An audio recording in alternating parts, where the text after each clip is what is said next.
It's May 3rd, 2026, in a courtroom in Ashkelon. Two men appeared bloodied and bruised, escorted by Israeli guards, detained and televised for the world to see. They're leaders in the largest flotilla to Gaza yet.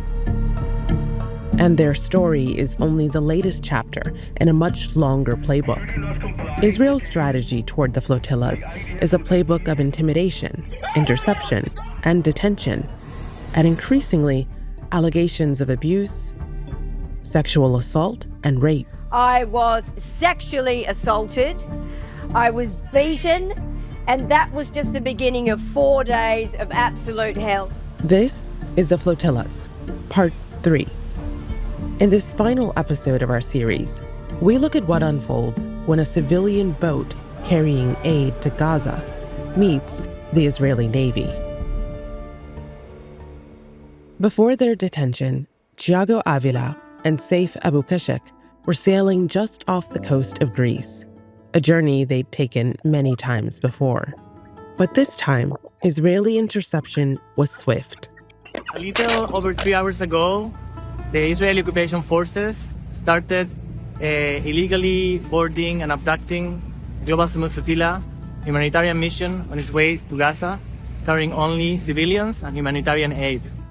טוב, תעבירו בבקשה את ברכותיי לכל חיילי הכוח. אני חושב שאתם עושים עבודה יוצאת מן הכלל, גם במשט הראשון וגם בחלק הזה, ובעצם מעיינים, מבטלים תוכנית זדונית שנועדה לפרוץ את הבידוד שאנחנו עושים למחבלי החמאס בעזה.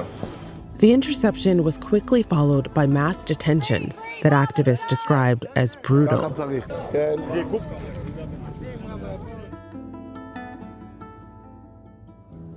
Saif and Thiago were held for 10 days before being deported from Israel. Thiago told lawyers he was beaten so severely during detention that he lost consciousness twice. Both of them were subjected to torture and violence since the moment they were abducted by the Israeli Navy. They were kept handcuffed and blindfolded. During those 10 days, Thiago's mother died after a long illness. He found out while he was still imprisoned. This wasn't the first time one of his voyages to Gaza had ended in detention, but it was the first time Thiago would use a word like torture to describe what he'd been through personally. And 1 year earlier, the interceptions showed signs of what lay ahead.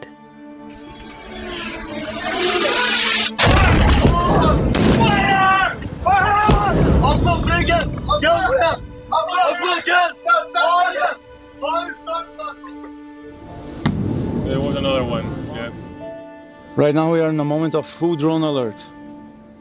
In 2025, the global Samud flotilla survived multiple drone attacks. Please take your eyes and keep a look on everything that is happening in Gaza City right now. This mission is not about us here in the flotilla, but we need to be kept safe. There are hundreds of people here, and we need to do everything we can to guarantee a safe passage. Also watching, Palestinians in Gaza. Welcome, dearest friends of the Freedom Flotilla. Thank you for your courage and love. By October 1st, 2025, the threat of interception was high. This is the Israeli Navy. You are approaching a blockaded zone. If you wish to deliver aid to Gaza, you may do so through the established channels.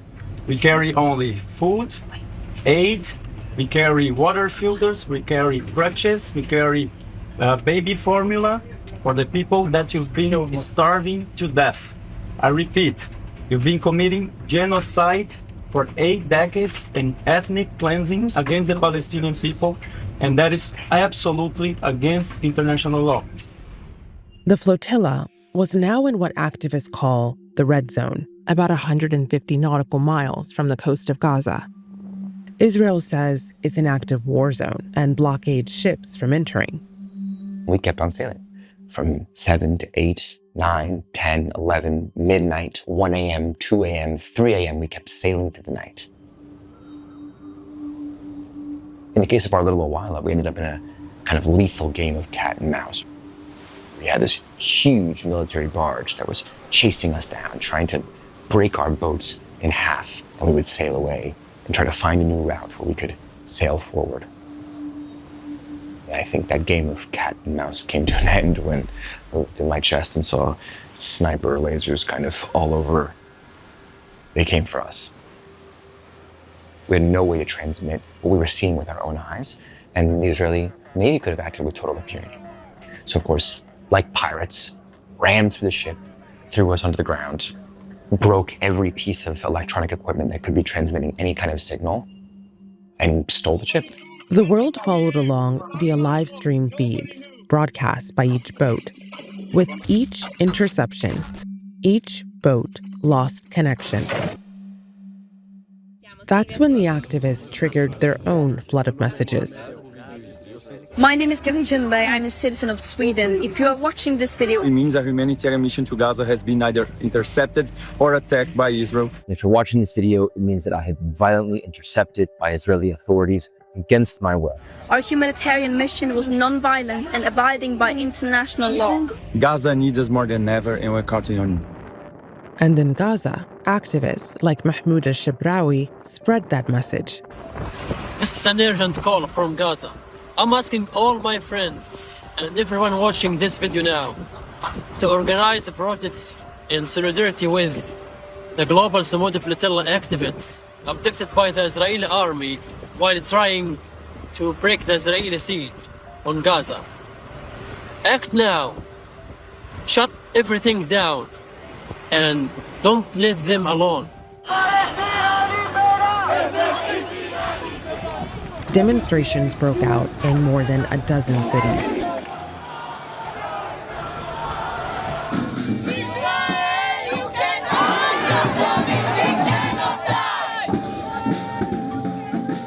But the interceptions continued. Between October 1st to 3rd, 2025, more than 450 activists on at least 40 boats were detained. فكنا متوقعين انه يتم اعتراضهم من قبل الجيش الاسرائيلي، ولكن كان في امل انه سفينتين ممكن توصل. وبالفعل في سفينه وصلت مقابل شواطئ دير البلح ووصلت للمياه الاقليميه لقطاع غزه، وكل الناس كثير توجهوا للبحر انه يشاهدوها، ولكن للاسف تم اعتراضها واختطاف الطاقم اللي عليها برفقه ال 500 ناشط الى داخل الاراضي الاسرائيليه. The next destination was the port of Ashdod. There, the activists were fingerprinted, processed for detention, and shuffled off to cells without lawyers or hearings.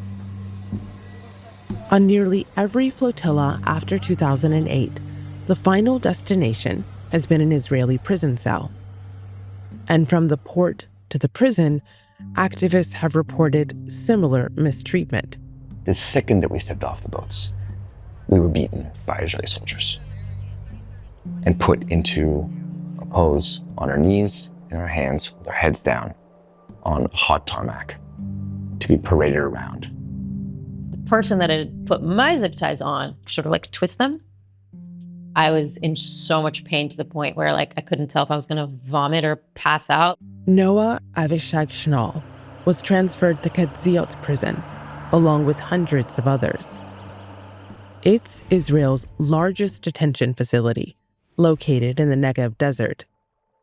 In 2021, a video showed officers beating Palestinian prisoners there. Reports of abuse have only grown from Palestinians. The Flotilla activists were experiencing some of what they endured. At one point, we were yelling because we had heard that, someone would need a medic, and so we would yell for a doctor. And I happened to be at the little cutout for food, and one of the guards came through and put the pepper spray right there. If you don't get back, we'll spray you, we'll spray the whole room. Across the flotilla missions, activists said their identities were used against them. An Israeli soldier came, approached, took my passport, read my name, asked me if I was Jewish. I said, yes, I am. You could probably tell from my name.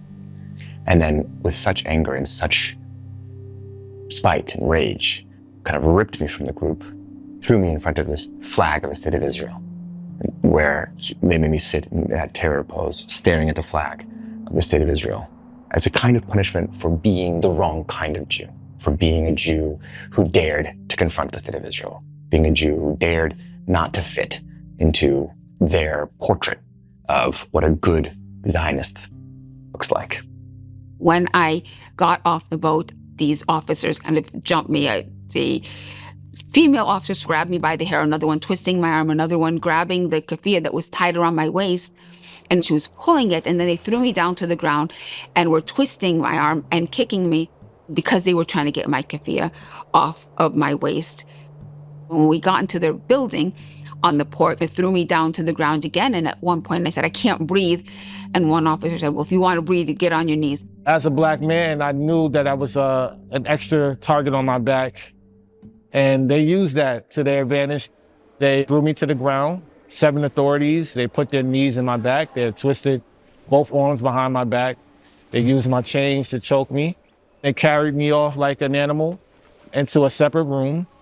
They threw me up against the wall face first. And they said some very racist remarks. They said that nothing like me, they're not like my brothers. And there was 5 guards that guarded me the entire time. And from the very beginning to the very end, being dropped off at the border of Jordan, there's no coincidence that everything they did was systemic. In my 37 years in America, I've never experienced the amount of hatred and racism that I did in those 5 days in captivity. Other activists said the violence was sexual, following a pattern Palestinians have alleged for years. And a note for listeners, some of the descriptions you'll hear next are graphic. One of the mornings, I remember, we all remember, we've spoken about it collectively. One of the male guards would refer to his sexual organ. He said, like, do you want this in the morning? And no, all these things, like as if he wanted to rape us. The women it happened to said that during the strip searches, there was more than one that happened to each of us. The Israeli guards, there was 2 women guards that were searching her, held her hands up like this, while the other one penetrated her. Said this before, but I don't know what you can take away from a culture that uses sexual assault as a tool, but it's horrific. I know I can say that. By 2026, with the activist accounts so widespread, the media took notice. I was slapped and kicked. I was sexually assaulted. They threw me on the ground. They broke my coccyx, kicked me in the back. They wrenched my trousers and my underwear down, and it felt like that I was inserted with a hand. I was vaginally raped by one of the male soldiers. J'ai subi des attouchements. Il y avait 3 soldats dans ce container et un camarade qui était à terre, le pantalon baissé. On m'a mis la tête en avant et puis l'un d'entre eux a commencé à me toucher la poitrine. Ensuite, j'ai pris des grosses claques assourdissantes au niveau de la tête. Israel's prison service denied allegations of abuse. In a statement, a spokesperson said the allegations raised are false and entirely without factual basis. The statement went on to say all prisoners and detainees are held in accordance with the law, with full regard for their basic rights and under the supervision of professional and trained prison staff. Part of me just could not believe what I was seeing. And then another part of me felt very sad. Very sad that it had come to this. That in the pursuit of self-defense, Jewish people, my people, in the state of Israel, had become such monstrous perpetrators of such senseless violence against anyone and everyone who dared to defy their perceived national interests. It made me really sad to see the Star of David on their prison guard t-shirts. Israel's foreign ministry also called the claims of mistreatment brazen lies.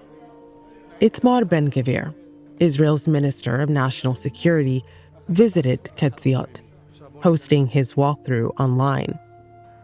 He said he wanted to ensure the detainees received no special treatment. Among those detained was Louay El-Basha, who filmed the flotilla journey for Al Jazeera. He met Ben-Gvir. They started to say, you're a terrorist and you will like die in jail.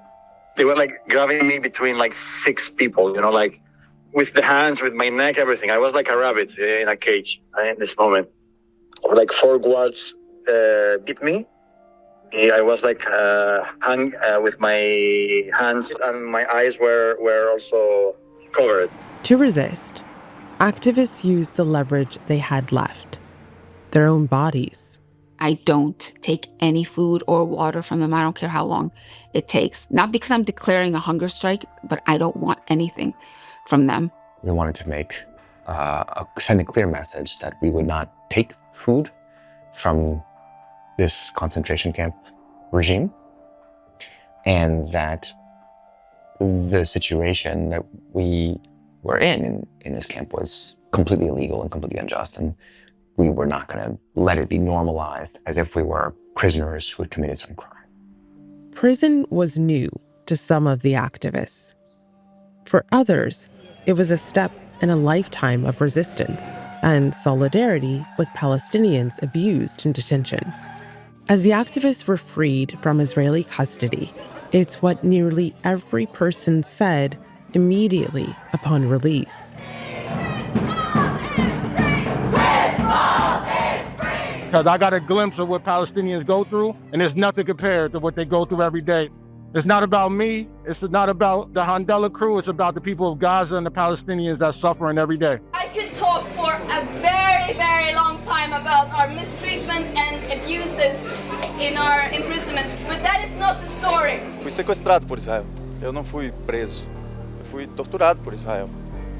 Eu não fui interrogado com métodos avançados, como eles diziam lá dentro, que eram autorizados a fazer. What he did against us is nothing compared to what they do to Palestinians every single day. All I can think of is like it's nothing compared to what Palestinians are subjected to. So I'll get through this. It'll be a few days. Maybe it'll be a week or 2. Maybe they'll decide to prosecute me. But remember why we're doing this, and that just gives you strength.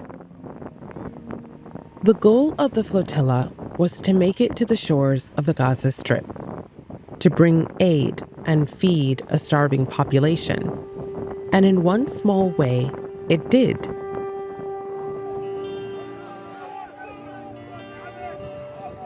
As the Israeli Navy focused on intercepting boats, its grip on Gaza's shoreline loosened, and Palestinian fishermen, usually banned from their trade, were able to fish.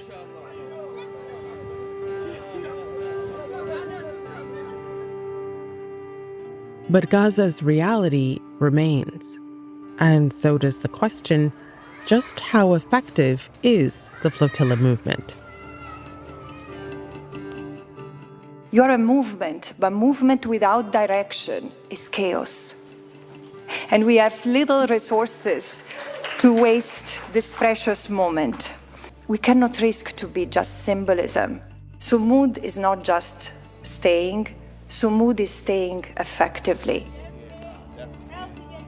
For Chris Smalls, as a labor organizer, it was about the power of solidarity. It's going to be the people that save us, not the politicians. And it's not the other way around. We have to push them, hold them accountable, call them out. That's what they are elected to be. And if they're not doing their job, we have to replace them. Other flotilla activists believe their efforts have had a domino effect. In the midst of the 2025 flotilla journeys, a wave of Western nations began to recognize Palestine as a state. Belgium announces the recognition of the State of Palestine, the Republic of Malta is proud to confirm recognition of Palestinian statehood. La France reconnaît aujourd'hui l'État de Palestine. Luxembourg recognizes a state of Palestine. Not long after, Israel and Hamas declared a ceasefire, brokered by the US, Qatar, and Egypt. Food and aid finally began to trickle into Gaza. But the siege continues.